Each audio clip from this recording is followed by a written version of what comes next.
Alors, bonjour à tous et toutes. Bonjour. Et bienvenue à cette célébration du 18e dimanche du temps ordinaire dans l'année C.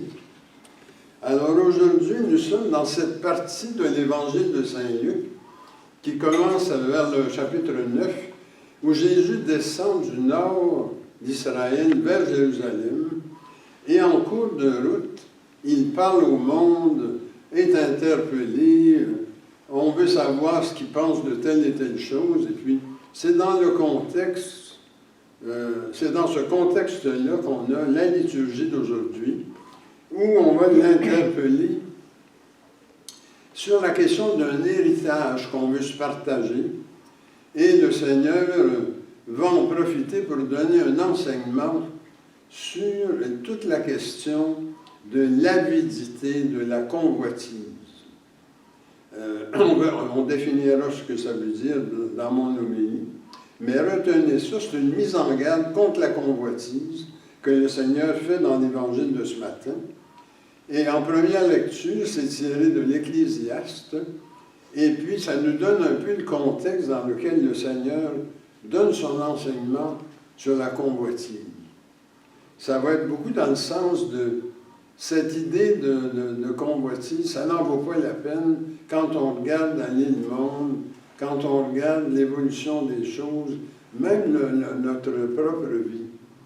Et puis, dans la deuxième lecture, tirée de Saint Paul aux Colossiens, bien à ce moment-là, Saint Paul, on voit ça souvent, il donne une explication sur la manière de ne pas tomber dans le piège de la convoitise. Alors, c'est la perspective de la messe de ce matin. Alors, mon thème, c'est « Mise en garde contre la convoitise ».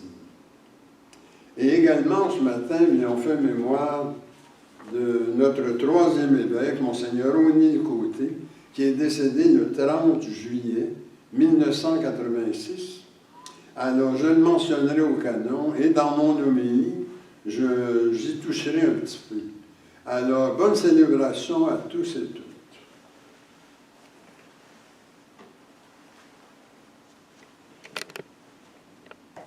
Notre premier chant ce matin, c'est numéro 7, à page 94.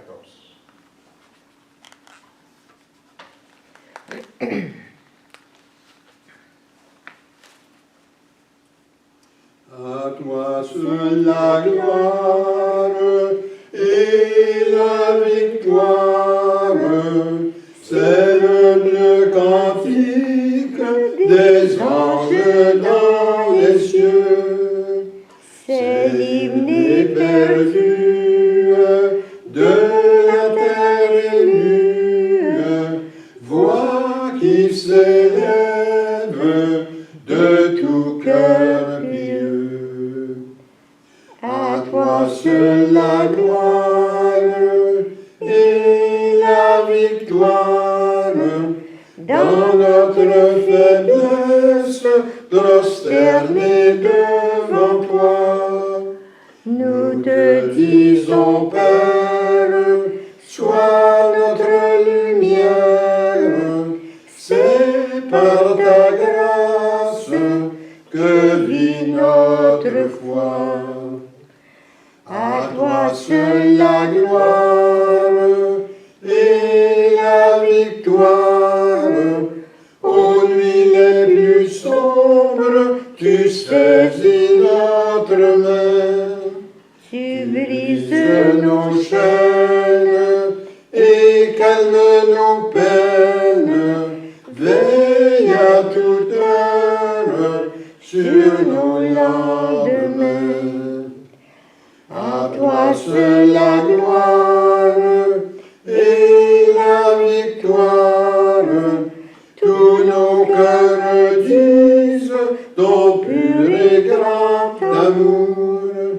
Sois notre assurance et notre espérance, sois notre vie jusqu'au dernier jour. Au nom du Père et du Fils et du Saint-Esprit. Amen. Prions. Tu sondes, Seigneur, les reins et les cœurs, et tu peux lire dans nos pensées les plus secrètes. Crée en nous un cœur pur, enracine nos esprits dans ton amour, et fais-nous vivre en paix sous l'impulsion de ton Christ. Amen. Mes frères et sœurs, mettons-nous dans les dispositions pour recevoir l'illumination de Dieu et confessons-lui nos manques d'amour à son endroit et envers nos frères et sœurs.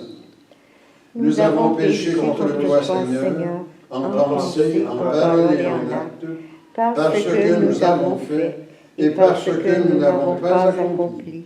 Nous ne t'avons pas aimé de tout notre cœur et nous n'avons pas aimé notre prochain comme nous-mêmes. Pour l'amour de ton Christ, aie pitié de nous, pardonne-nous, renouvelle-nous et fais-nous marcher dans tes voies pour la gloire de ton nom. Amen. Que Dieu vous fasse miséricorde, qu'il vous pardonne vos péchés et vous conduise à la vie éternelle. Amen. Seigneur, prends pitié. Christ, prends pitié. Seigneur, prends pitié. Gloire à Dieu au plus haut des cieux. Et paix sur la terre à ceux et celles qui l'aiment. Nous te louons, nous te bénissons, nous t'adorons, nous te glorifions, nous te rendons grâce pour ton immense gloire. Seigneur Dieu, roi du ciel, Dieu éternel et tout-puissant. Seigneur, Fils unique Jésus-Christ, Seigneur Dieu, agneau de Dieu, Fils du Père, toi qui ôtes le péché du monde, prends pitié de nous. Toi qui ôtes le péché du monde, reçois notre prière. Toi qui es assis à la droite du Père, prends pitié de nous. Car toi seul es saint, toi seul es Seigneur, toi seul es le Très-Haut, toi Jésus-Christ avec le Saint-Esprit, dans la gloire de Dieu le Père. Amen. Le Seigneur soit avec vous. Et avec toi aussi. Prions. Dieu de lumière, envoie-nous ton Saint-Esprit, afin que nous comprenions pleinement ce qui va nous être communiqué dans la proclamation et le commentaire de ta parole. Amen.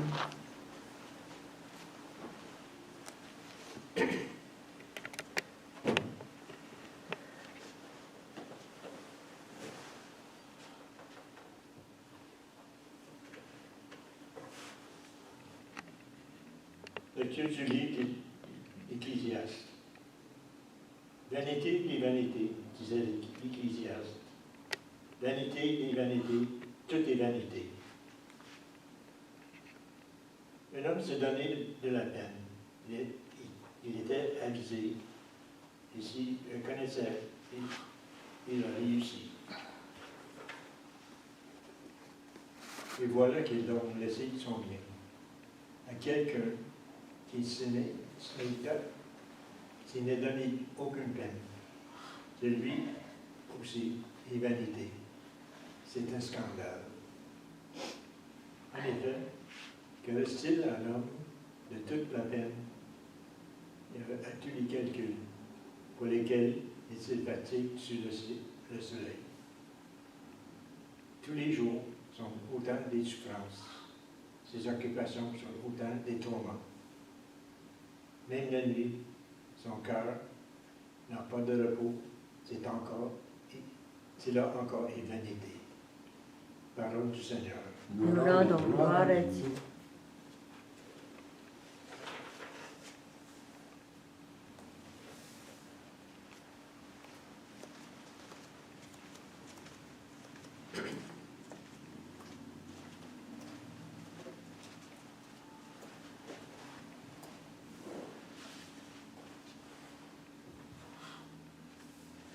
Si vous répétez après moi, d'âge en âge, Seigneur, tu as été notre refuge. Ensemble.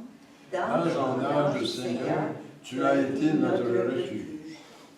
Tu fais retourner l'homme à la poussière. Tu as dit, retournez, fils d'Adam.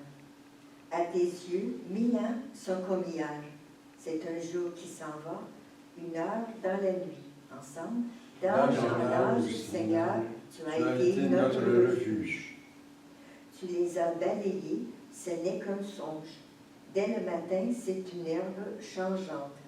Elle fleurit le matin, elle change. Le soir, et les fanés desséchés. Ensemble, D'âge en âge, Seigneur, tu as été notre refuge. Apprends-nous la vraie mesure de nos jours, que nos cœurs pénètrent la sagesse. Reviens, Seigneur, pourquoi tarder? Ravise-toi par égard pour tes serviteurs. Ensemble, D'âge en âge, Seigneur, tu as été notre refuge. Rassasie-nous de ton amour au matin, que nous passions nos jours dans la joie et les chants. Que vienne sur nous la douceur du Seigneur notre Dieu. Consolide pour nous l'ouvrage de nos mains. Ensemble, D'âge en âge, Seigneur, tu as été notre refuge. Deuxième lecture, lecture de la lettre de Saint Paul apôtre aux Corinthiens. Frères, vous êtes ressuscités avec le Christ. Recherchez donc les réalités d'en haut. C'est là qu'est le Christ assis à la droite de Dieu. Tendez vers les réalités d'en haut et non pas vers celles de la terre. En effet, vous êtes morts avec le Christ et votre vie reste cachée avec lui en Dieu. Quand paraîtra le Christ, votre vie, alors vous aussi. Vous paraîtrez avec lui en pleine gloire. Faites donc mourir en vous ce qui appartient encore à la terre. Débauche, impureté, passion, désir mauvais, et cet appétit de jouissance qui est un culte rendu aux idoles. Plus de mensonges entre vous. Débarrassez-vous des agissements de l'homme ancien qui est en vous, et revêtez l'homme nouveau, celui que le Créateur refait toujours neuf à son image pour le conduire à la vraie connaissance. Alors, il n'y a plus de Grecs et de Juifs, d'Israélites et de païens. Il n'y a pas de barbares, de sauvages, d'esclaves, d'hommes libres. Il n'y a que le Christ. En nous, il est tout. Parole du Seigneur. Rendons gloire à Dieu.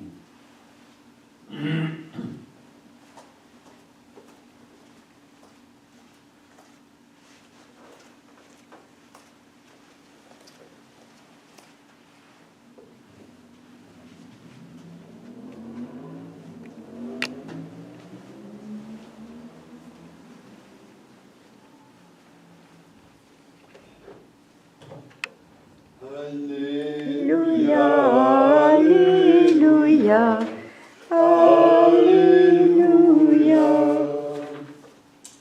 Heureux les pauvres de cœur, le royaume des cieux est à eux. Alléluia, Alléluia, Alléluia. Le Seigneur soit avec vous. Et avec toi aussi. Proclamation de la bonne nouvelle de notre Seigneur Jésus-Christ, selon Saint Luc. Gloire à toi, Seigneur.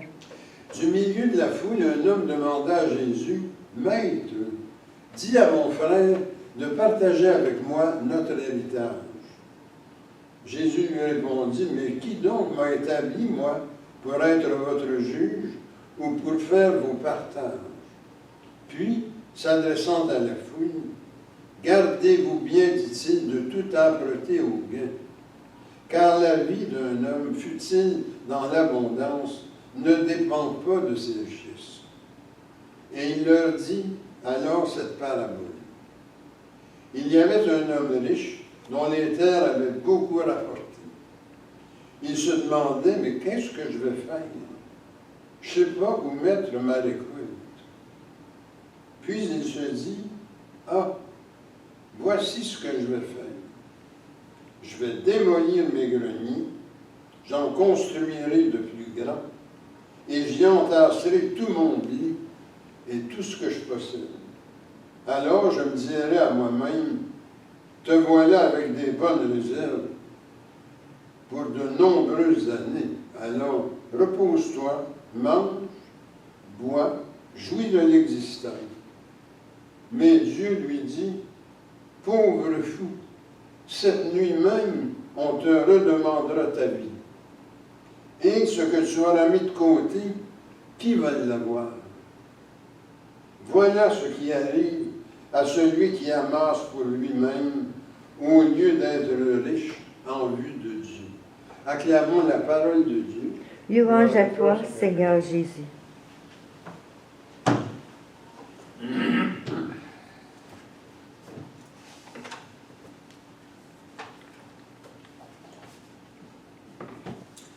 Alors, comme j'ai dit au début, le Seigneur descend du nord d'Israël vers Jérusalem et il arrête un peu partout.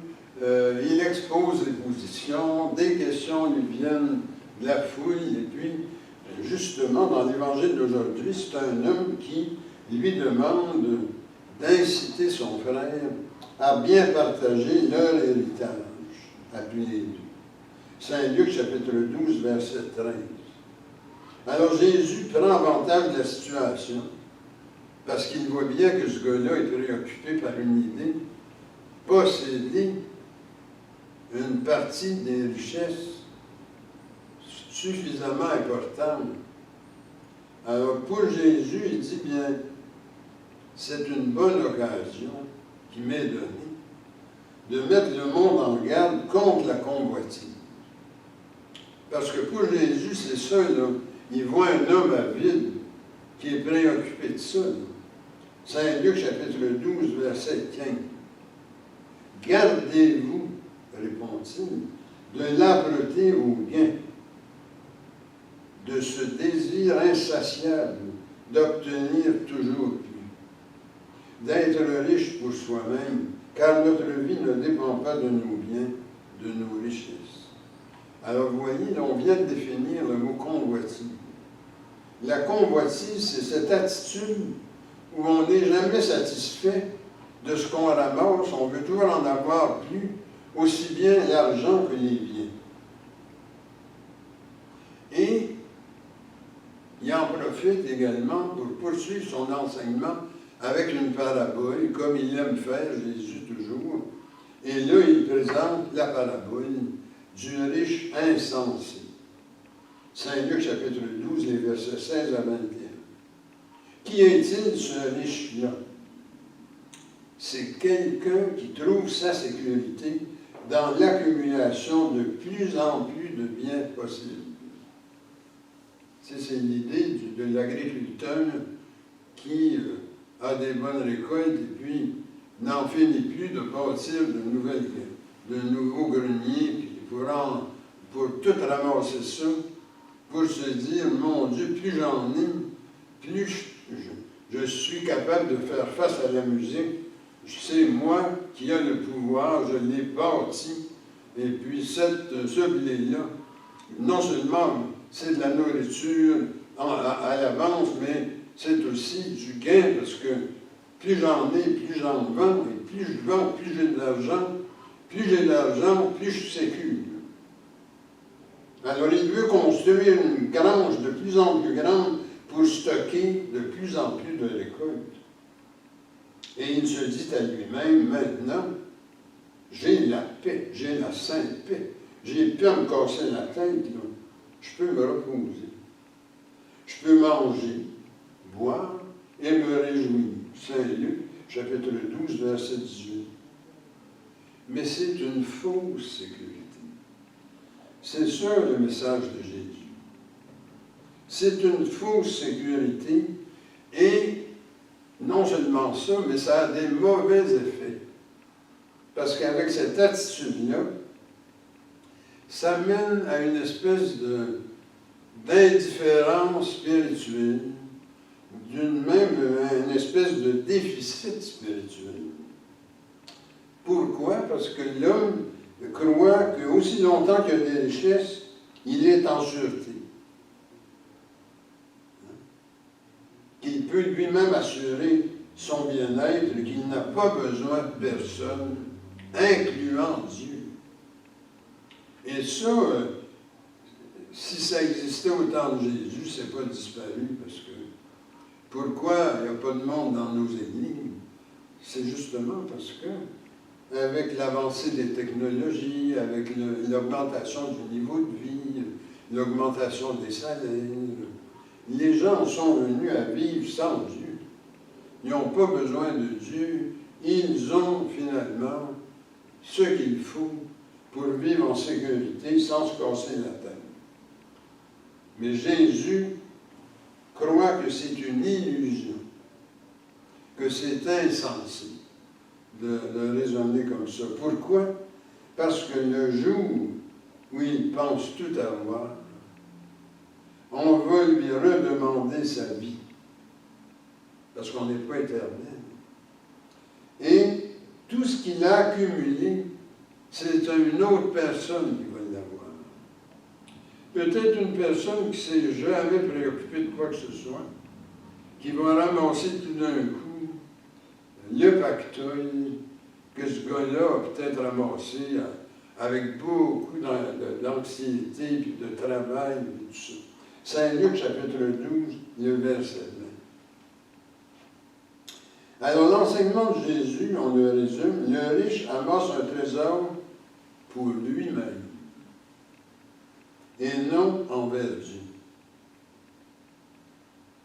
Il y a deux aspects là-dedans à regarder. Le premier, c'est que il n'a rien fait de son rapport aux autres et à Dieu. Il s'est juste préoccupé de lui. Alors, pas de préoccupation pour les voisins, pour la misère des autres, pour la pauvreté des autres. Il a focalisé sur l'obtention de richesses pour lui-même aux fins de sa propre sécurité. Et le deuxième point, c'est que, en faisant ça, il n'a amassé que des trésors matériels, comme j'ai dit tantôt, des trésors qui vont aller à d'autres, parce qu'un bon jour, on lève les pattes, on n'est pas éternel. Alors, il a ramassé du trésor en masse, mais pas dans les cieux. Il n'y a aucun trésor dans les cieux, et pourtant, le Seigneur nous dit qu'il faut ramasser pour nos fins dernières. Alors, il n'a pas engrangé dans le ciel. Il n'a pas ramassé de biens spirituels. Pourtant, quand on regarde la tradition populaire, on ne l'entend plus aujourd'hui, mais on l'entendait quand j'étais plus jeune. Quand tu meurs, tu passes devant Saint-Pierre, puis il ouvre son grand livre. Puis c'est là que Saint-Pierre regarde. Qu'est-ce que tu as engrangé au ciel? Le danger avec la convoitise, c'est que tu arrives devant Saint-Pierre les mains vides. Quand tu ouvres son livre, il n'y a rien de marqué. Parce que Saint-Pierre, à ce moment-là, c'est comme le grand comptable des fins dernières. Tu sais, il regarde, c'est quoi ton bilan? Là? Puis souvent, ceux qui ont fait des expériences de mort clinique, là, et qui reviennent, ils ont toujours ce même genre d'image. Ils trouvent ça bouleversant des fois. Qu'est-ce qui compte dans le grand livre? Des gestes insignifiants. S'il y a un type, il avait comme ça eu une mort clinique, puis il est revenu. Puis c'est sûr qu'on change toute notre façon de voir après ça. Mais il a dit, imaginez-vous bien, quand je suis arrivé, moi, face au bilan, ils m'ont ramené une expérience que j'avais même oubliée, moi. C'est un char à patates frites. Puis il dit, un petit gars qui est devant le char, il veut donner sa commande. Mais la madame qui est dans le carré, là, elle ne le voit pas. Fait que ce petit gars-là, ça fait peut-être 20 minutes qu'il est là, à ne pas arriver à donner sa commande. Puis lui, à un moment de sa vie, il l'a pris, le petit gars, puis il l'a levé devant la fenêtre de la madame. Puis il a pu donner sa commande. Alors, dans le grand livre de Saint-Pierre, ça valait 1500 piastres, mettons, ce geste-là. Alors, il a dit, mais c'est bouleversant quand on arrive l'autre bord. Parce que des fois, des choses qui valaient absolument rien pour nous et dont on ne se souvient même pas, ça a un poids énorme aussi. Ça joue là-dedans l'enseignement de Jésus ce matin. C'est comme ça qu'on ramasse des trésors dans le ciel, qu'on engrange.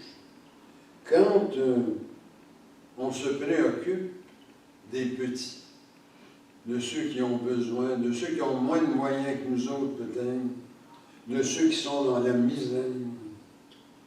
Et il y a un père de l'Église, Saint Grégoire de Nazianze, qui a vécu au IVe siècle, qui décrit bien cette histoire-là. Il dit, les gens, quand ils amassent de l'or, de l'argent, ou bien encore des diamants, des choses qui ressemblent à ça, bien, ils sont pris d'une folle arrogance. Ils se ferment le cœur au malheur des autres et ne consentent même pas à les aider. Je trouve que c'est une très bonne définition de la convoitise. Parce que des fois, il y a des gens qui me disent, oui, mais c'est quoi la différence entre un avide, quelqu'un qui est dans la convoitise, et un hoarder? Parce que les hoarders aussi, ils ramassent des choses. La grande différence, puis ça c'est dans l'enseignement de Jésus, c'est que le hoarder, avec toutes les affaires qu'il a ramassées, il nous révèle sa misère, toutes les béquilles dont il a besoin pour fonctionner.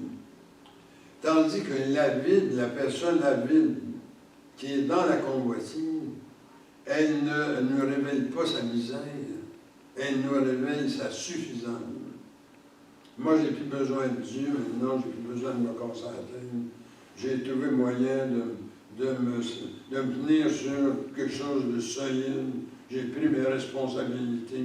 Si tout le monde fonctionnait comme moi, il y en aurait moins de pauvres qui me sacrent la paix avec les pauvres qui apprennent donc à budgéter et tout ça.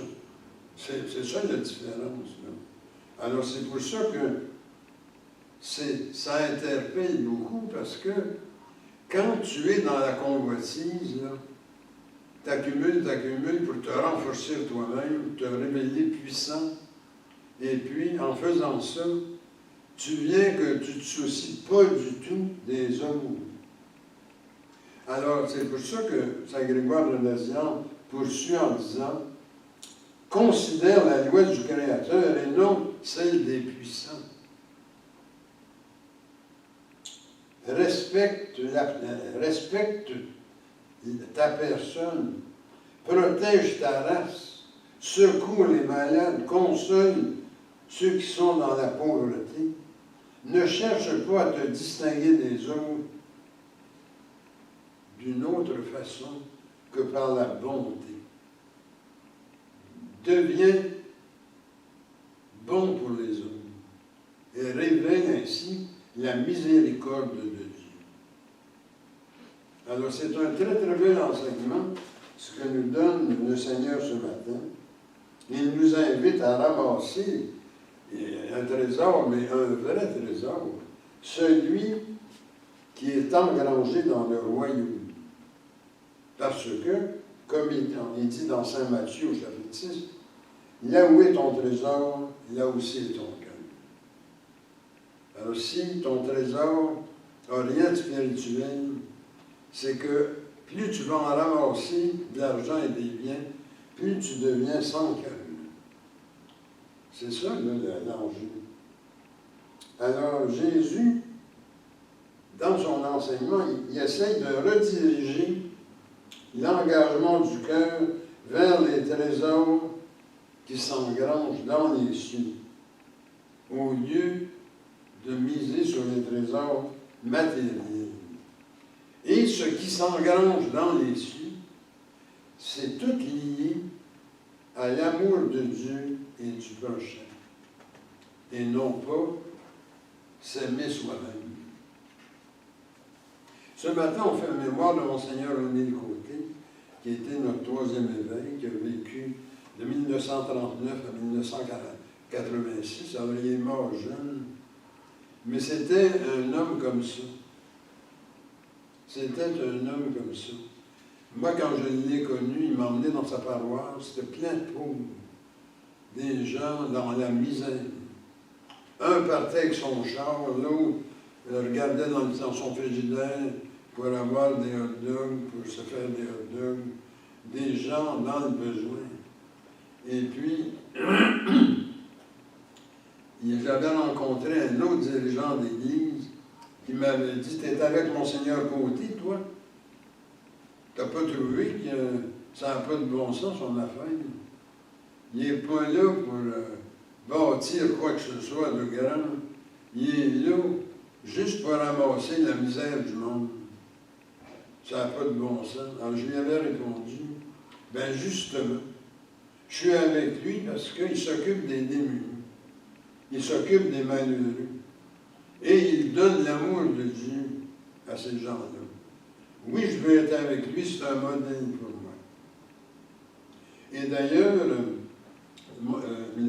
le très révérend Don Ashmore, qui est venu nous visiter 2 fois, là, dont quand c'était les funérailles de Diane, il a rédigé un tribute pour Monseigneur Côté.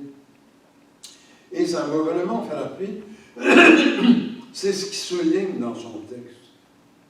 Un homme généreux, soucieux des autres, qui vivait son ministère pour présenter l'amour de Dieu à ceux qui étaient dans le besoin.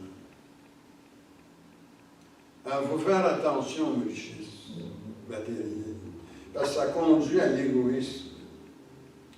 Ça conduit à se centrer sur soi. Et ça entraîne des déficits spirituels. Alors aujourd'hui, Jésus nous dit, où en êtes-vous par rapport à ça, vous autres? Est-ce que vous assurez votre sécurité financière? Puis que c'est ça votre grande préoccupation? Parce que vous savez, vous pouvez mourir en 1 seconde. Ou demain matin, on peut ne pas se réveiller. Et puis, son contexte à Jésus, à ce moment-là, c'est le contexte de la première lecture, tirée de l'Ecclésiaste, où on regarde la vie, comment est-ce que c'est passager, une vie. Vanité des vanités, tout est vanité. Tout est vanité. Et le mot hébreu pour vanité, c'est vapeur. Ce qu'on appelle en anglais mist, une vapeur, quelque chose d'éphémère. C'est ici maintenant, mais demain c'est disparu. It vanishes. Ça disparaît. C'est temporaire. Ça ne dure pas. Alors l'enseignement de Jésus va dans ce sens. Ramasser des richesses matérielles, c'est miser sur l'éphémère. Comme le sont également les efforts pour accumuler ces biens-là.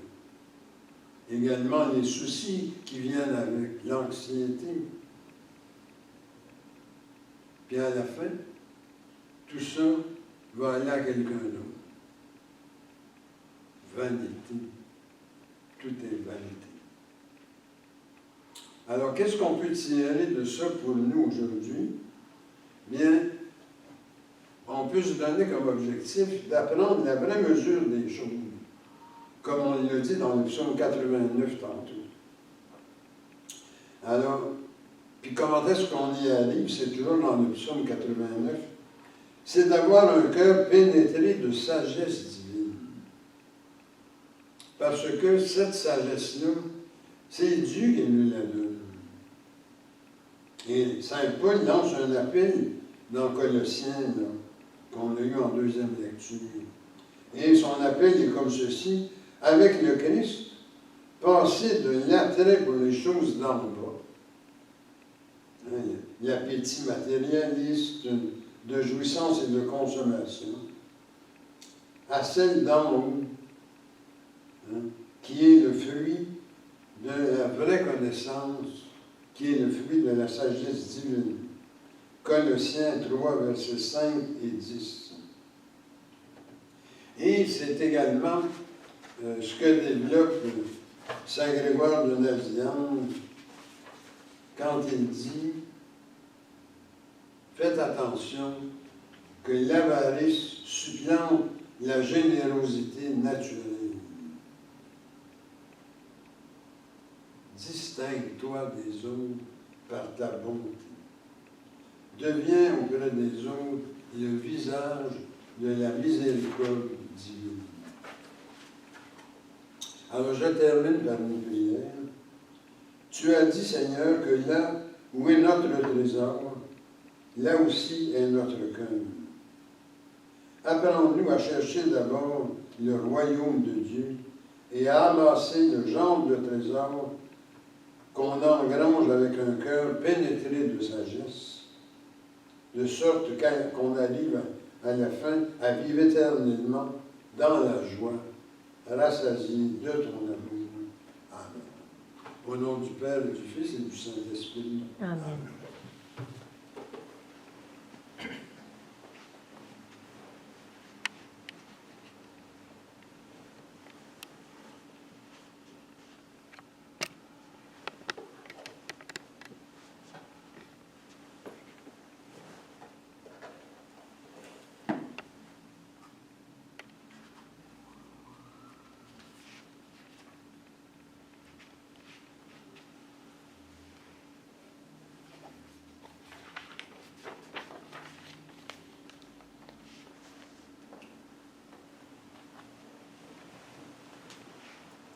Faisons maintenant notre profession de foi avec la formule de la page 17 en bas.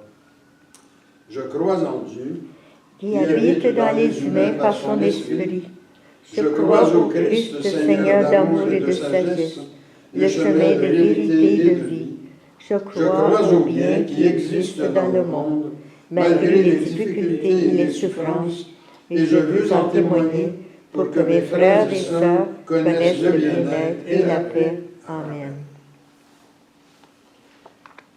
Le Christ est l'impulsion de tendresse et de miséricorde de Dieu. Demandons que cette impulsion rejoigne les besoins et préoccupations que nous avons pour nous-mêmes, pour notre milieu de vie, de travail, ainsi pour notre pays et pour le monde. Prions pour nos malades et ceux qui ont besoin de notre aide.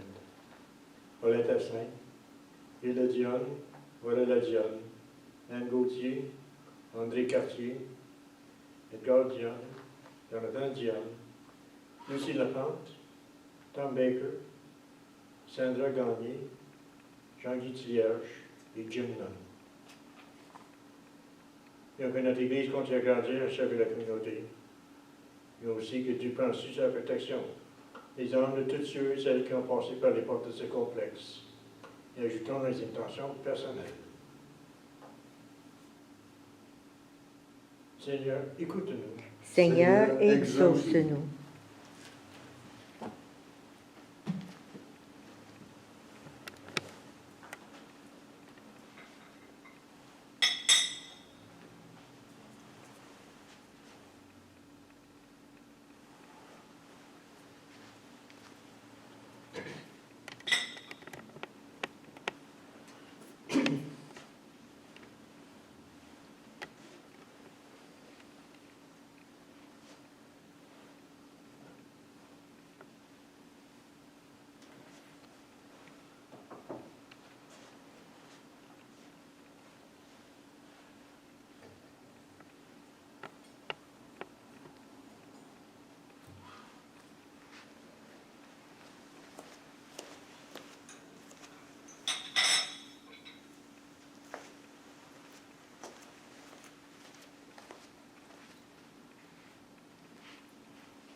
Tu es béni, Dieu de l'univers, toi qui nous donnes ce pain, fruit de la terre et du travail humain.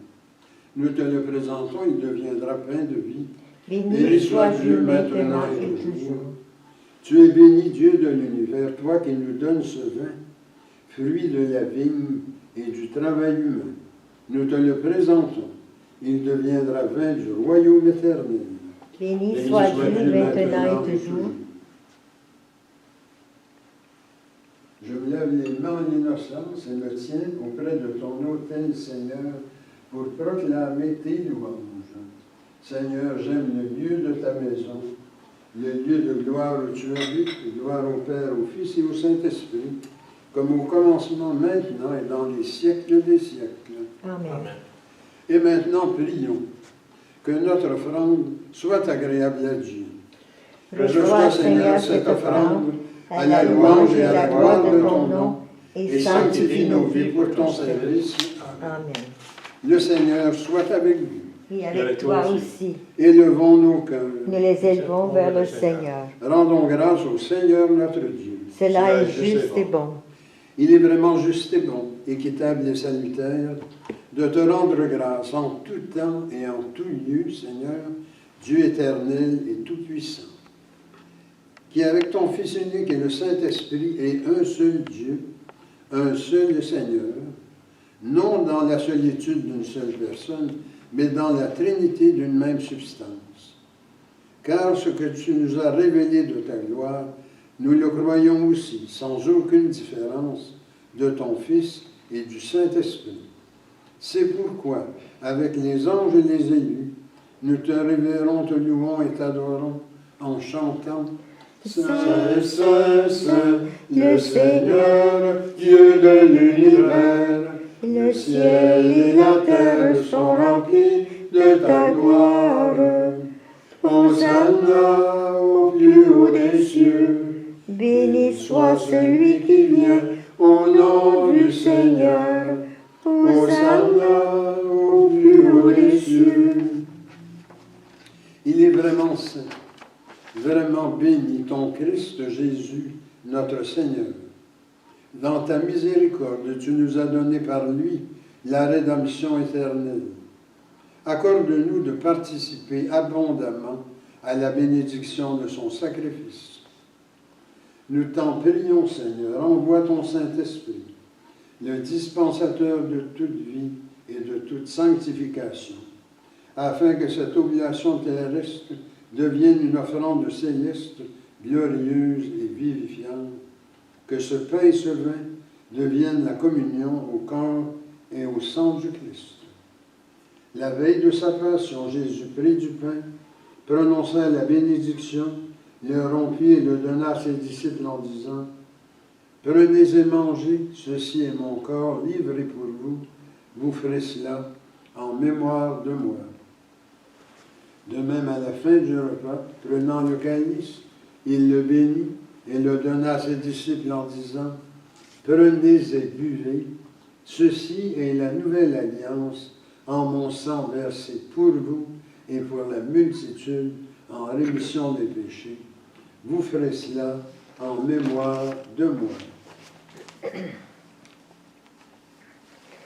Il est grand le mystère de la foi. Nous proclamons ta mort, Seigneur Jésus. Nous célébrons ta résurrection. Nous attendons ta venue dans la gloire. Accepte, Seigneur, cette Eucharistie en mémoire de notre entrée dans ton alliance. Que sa célébration nous remplisse de ton esprit et fasse de nous des instruments de ton règne.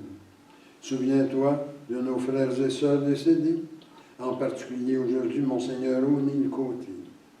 Accueille-les dans ton amour avec les patriarches, les prophètes, les apôtres, les martyrs, la bienheureuse Vierge Marie, Saint Joseph et tous les saints, en particulier Saint Bernard de Clairvaux et Saint Grégoire de Paroumala. Avec eux, nous chantons ta louange dans l'espérance de te voir un jour face à face dans ta gloire. Nous t'en prions par Jésus, le Christ notre Seigneur, par lequel tu sanctifies, vivifies, et accorde toute grâce. Par lui, avec lui et en lui, honneur et gloire te sont rendus à toi, Dieu le Père Tout-Puissant, en l'unité du Saint-Esprit, pour les siècles des siècles. Amen. Le pain que nous rompons, Et la communion au corps du Christ. le calice que nous bénissons, Et la communion au sang du Christ. nous tous formons un seul corps. Car nous avons tous part au même pain. Et maintenant, prions, comme le Seigneur nous l'a enseigné. Notre Père qui es aux cieux, que ton nom soit sanctifié, que ton règne vienne, que ta volonté soit faite sur la terre comme au ciel. Donne-nous aujourd'hui notre pain de ce jour. Pardonne-nous nos offenses, comme nous pardonnons aussi à ceux qui nous ont offensés. Et ne nous laisse pas entrer en tentation, mais délivre-nous du mal, car c'est à toi qu'appartiennent le règne, la puissance et la gloire pour les siècles des siècles. Amen. Seigneur Jésus-Christ, tu as dit à tes apôtres, je vous laisse la paix, je vous donne ma paix. Ne regarde pas nos péchés, mais la foi de ton Église, pour que ta volonté s'accomplisse. Donne-lui toujours cette paix et conduis-la vers l'unité parfaite de ton royaume. Amen. Que la paix du Seigneur soit toujours avec vous. Et avec toi aussi. Échangeons les uns les autres un signe de paix, la paix du Christ. La paix du Christ. Agneau de Dieu qui enlève le péché du monde, prends pitié de nous. Agneau de Dieu qui enlève le péché du monde, prends pitié de nous. Agneau de Dieu qui enlève le péché du monde, donne-nous la paix. Et maintenant, prions pour nous préparer à la communion. Seigneur Jésus-Christ, Tu as donné la vie au monde en mourant pour lui. Délivre-moi par ton corps et ton sang ici présent de tout ce qui en moi fait obstacle à la réception de ta lumière. Fais-moi la grâce de m'attacher toujours à tes commandements et ne permets pas que je sois jamais séparé de toi. Amen. voici l'agneau de Dieu, voici celui qui enlève le péché du monde. Seigneur, je ne suis pas digne de te recevoir, mais dis seulement une parole et je serai guéri. Ma chair, dit le Seigneur, est une vraie nourriture, et mon sang un vrai breuvage. Qui mange ma chair et boit mon sang demeure en moi et moi en lui.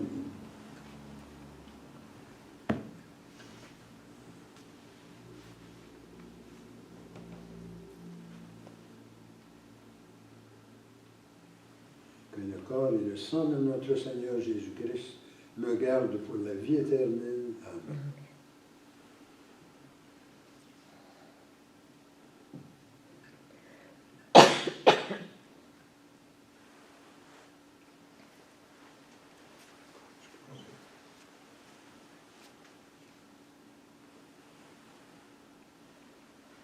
Le sang du Christ.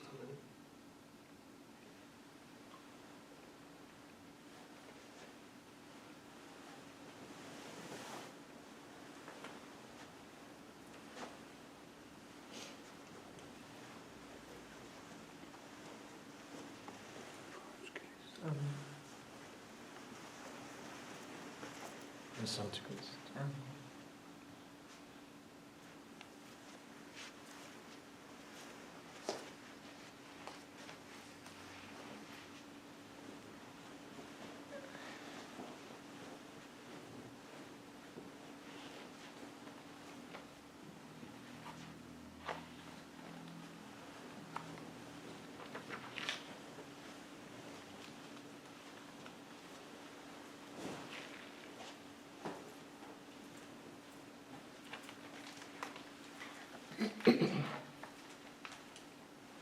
Le chant numéro 19.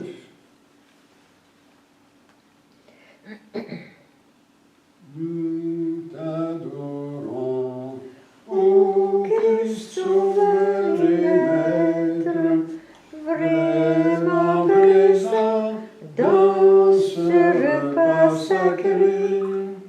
Tu viens à nous,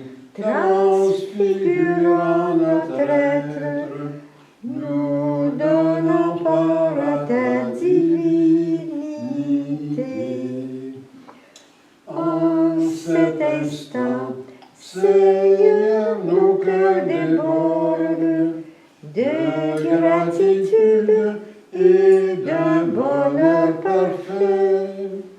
Voici qu'en nous, par ta miséricorde, ton corps, ton sang demeure à jamais.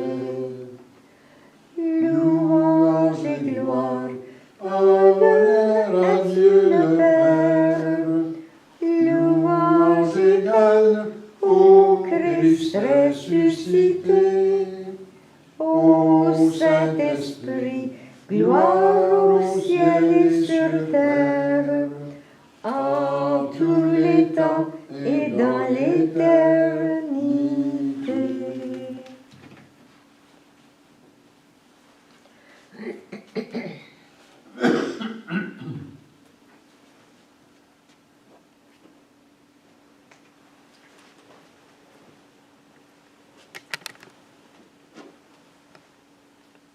Le Seigneur soit avec vous. Et avec toi aussi. Prions. Tu nous as fait ressentir, Seigneur, ta présence par la communion au corps et au sang de ton Christ. Garde-nous dans la lumière de ta vérité et fais que rien ne nous sépare de ton amour. Amen. La paix de Dieu, qui surpasse toute intelligence, garde vos cœurs et vos pensées dans l'amour de Dieu et de son Christ, Jésus, notre Seigneur. Et que le Dieu Tout-Puissant vous bénisse, le Père, le Fils et le Saint-Esprit. Amen. Allez dans la paix du Christ. Amen. Pour terminer ce matin, c'est le chant numéro 41, la page 133.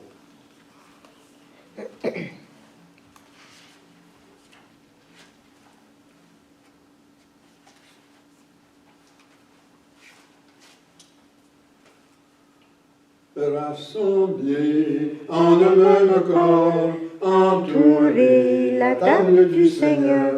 Rendez grâce à pleine voix, faites place au chant de joie. Alléluia, Alléluia, Alléluia, Alléluia. Le Seigneur est mon pasteur, il me comble de tout bien. À la source du bonheur, refait ma jeunesse. Rassemblés en un même corps, entourez la table du Seigneur. Rendez grâce à pleine voix, faites place au chant de joie. Alléluia, Alléluia, Alléluia. Ô ténèbres du ravin, n'a de cesse mon espoir, peu m'importe un long chemin, je verrai sa gloire. Rassemblés en un même corps, entourez la table du Seigneur, rendez grâce à pleine voix, faites place au chant de joie. Alléluia, Alléluia, Alléluia. Guère pas nous est servi de ta main en ta maison. Tu nous donnes un pain de vie, vin nouveau déborde. Rassemblés en un même corps, entourez la table du Seigneur. Rendez grâce à pleine voix, faites place au chant de joie. Alléluia, Alléluia, Alléluia, Alléluia. Les années ont beau s'enfuir, il tient ferme ton secours, et fidèle à rejaillir, ta bonté m'entoure. Rassemblés en un même corps, entourez la table du Seigneur. Rendez grâce à pleine voix, faites place au chant de joie. Alléluia, Alléluia, Alléluia, Alléluia.